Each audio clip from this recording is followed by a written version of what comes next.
Jared, you're up. Hey Ryan, I'm Jared. I'm really grateful for your time today. Much appreciate it. I am stoked to see you calling games in the booth in the Pac-12 this upcoming season. So, two quick questions for you. What excites you most about being back in the booth to call games? And what if lessons have you learned that are going to help you in those situations when you have to be critical of young men who aren't living up to expectations on the field? Um, well, it's not everybody can be good at this. You've seen some incredibly great players struggle with it immensely, but you also see guys that are willing to work at it. Like, Tom Brady wasn't great his first year, but I can tell you, it was exactly the way he was as a quarterback. He went back to the lab and went to work, and I thought last year he was much better at it. I've been essentially doing this for 10 years.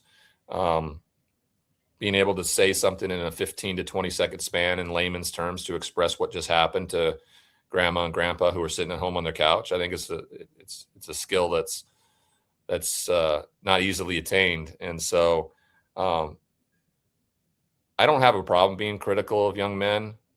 I just don't do it out of spite. Like, I can say that was a poor choice. There hasn't been an instance where I've attacked somebody personally in any way, shape, or I always hated that. Like, the difference of me calling football is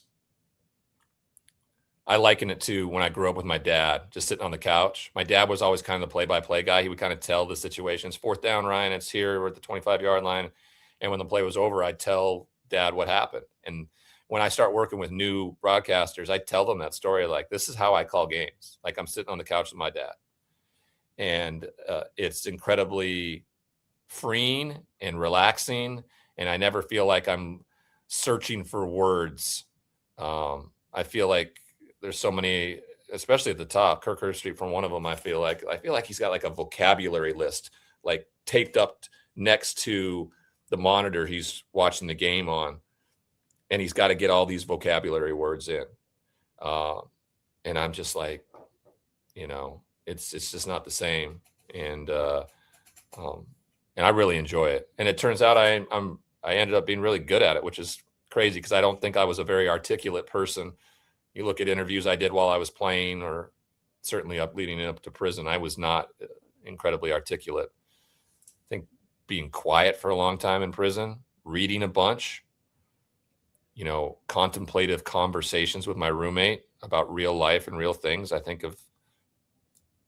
And then the 10,000 hours theory, right? I've spoken around this country over the last 10 years a lot, and you put me in front of a microphone now, I feel pretty at ease, and I can go to work.